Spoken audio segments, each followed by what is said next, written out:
Viti shkollor 2024-2025 ka qenë një vit i ngarkuar për shkollën industriale Pavarësia, për shkak të ndryshimeve që arsimi profesional po pëson në kurrikula, organizim dhe në lishmëri.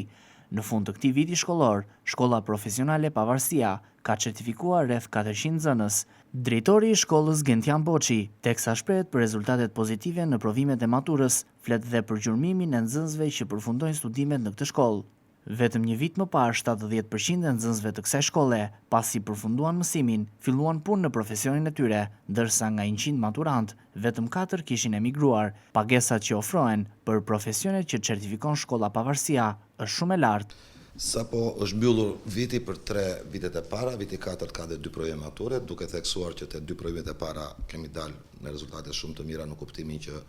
edhe kalueshmëria apo edhe ruajtja e notës të studimeve të 4 vite ka qenë thuajse e njëjtë. Ka qenë një vit i ngarkuar me për shkak të ndryshimeve të shumta që po përjeton arsimi profesional, qoftë në kurrikula, qoftë në lishmëri, qoftë në organizim. Megjithatë, duhet të them se në fund të këtij viti ne kemi certifikuar rreth 300 nxënës të niveleve të 2 dhe të 3 të kornizës shqiptare të kualifikimit dhe rreth 100 nxënës të kornizës 4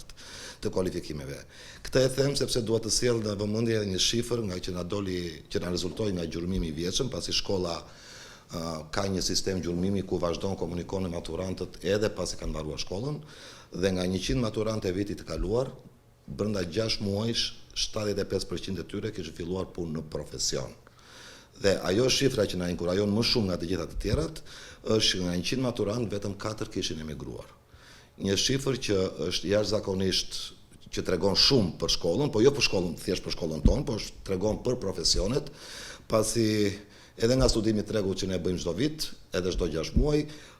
pagesa e profesioneve që ofron shkolla profesionale është aq shumë e lartë sa që tashmë nxënësit kanë filluar të më shumë të rinë në Shqipëri se sa të emigrojnë, dhe shifra e emigrimit ishte vetëm 4%, ndërkohë që në vitet e kaluara kjo shifër ka qenë në të kundërt, më shumë emigronin se sa rinë në Shqipëri. Këto certifikata që ne japin përkthehen në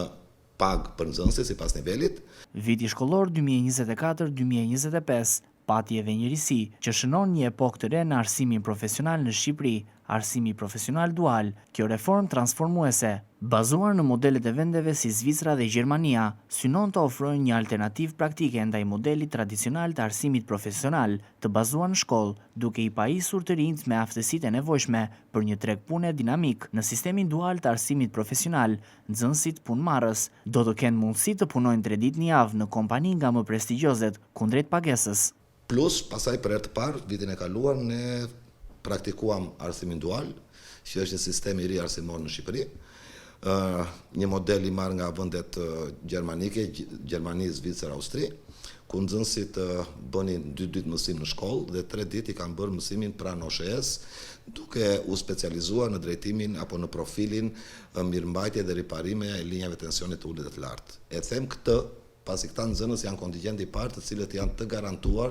që pas mbarimit të shkollës të punojnë pranë OSHE-s. Boçi thekson se nga viti i ri shkollor do të rimbursohet transporti për nxënësit që vinë nga zonat larg Vlorës, ndërsa një pjesë e tyre do të përfitojnë nga Konvikti Falas. Kthimi i një kampusi është një tjetër risi.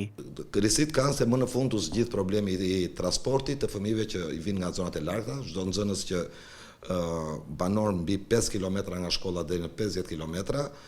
do rimbursohet transporti, dhe kjo tashmë ka kaluar si një bursë, si bursat e tjera që do merren nga pushteti vendor. Nxënësit mbi 50 km do afrohet Konvikt Falas, kështu që sistemi është i zgjidhur, do shtrim në 2 dek sistemin dual. Gjithashtu, shkolla është drejt ndryshimeve shumë të mëdha, pasi shkolla është drejt kthimit në kampus, dhe kthimi në kampus profesional, kanë filluar punimet dhe do vazhdojnë. Nuk është vetëm një godina të reja, pajisje të reja dhe më shumë godina, po është një lishmëri më e madhe për institucionin tonë që ne të mund të afrojmë kurse pas të mesme, do me thënë një nivel më shumë kualifikimi, por jo vetëm kaq, shumë shpejt në shkollat tona profesionale do bëhet edhe njohja e njohurive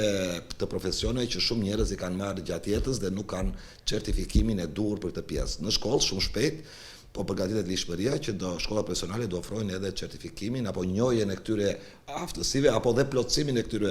aftësive me kurse afat shkurtra, dhe në fund të këtij procesi të gjithë ata që tashmë janë në tregun e punës si specialistë mirëfillt dhe nuk kanë një dokument që e ushtrojnë të profesion, dokument zyrtar, tashmë shumë shpejt kthimi i shkollës në kampus do bëjë të mundur që dhe këta të certifikohen dhe të njihet të gjitha ato aftësi profesionale që kanë fituar gjatë jetës.